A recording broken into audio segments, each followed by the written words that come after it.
A lot of the cultural beliefs that are illogical, they have to be based on something else, and generally that's religion. Indeed. Yeah. And you and I have talked, very often about, Islam and so on. Some people, I wonder what you think about this. Do you think more Americans are willing to have a honest and open conversation about this issue, or are most still sort of the proverbial ostrich and they think it's gauche to talk about religion? Well, I think it's really divided in party lines.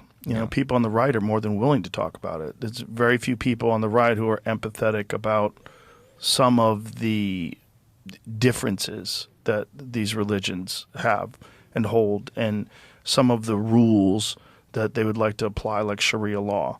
Whereas there's a lot of people on the left that are terrified of being called racist, terrified of being called Islamophobic, or fill in whatever phobia, transphobic, whatever it is. Yeah. They're just terrified. They're terrified of being labeled. And it's interesting because that side of the political spectrum, the people on the left, are the quickest to pull the trigger and accuse someone of being something, being racist, sexist, homophobic, whatever it is. They're the quickest and the most vicious when it comes to attacking people based on them not going along with whatever narrative that's been established, which is interesting because they're the ones that also like to call people fascists. But that is a form of fascism. It's not like, if you look at fascism, it's essentially, most people think of it as right-wing authoritarianism.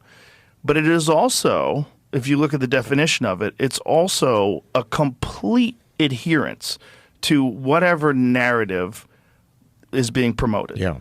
And you don't think about that when it's left-wing, like left-wing progressive. Like left-wing progressive fascism sounds like an oxymoron. Yeah. But it's a mindset. And it's the problem is you're hiding this mindset in an ideology that you think is righteous.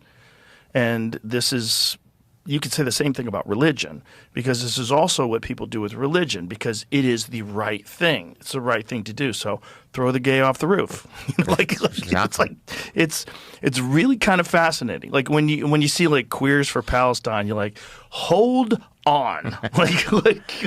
like it is a wonderful thing to empathize for the Palestinian people and to think that they shouldn't be bombed into oblivion, and I'm with you 100%.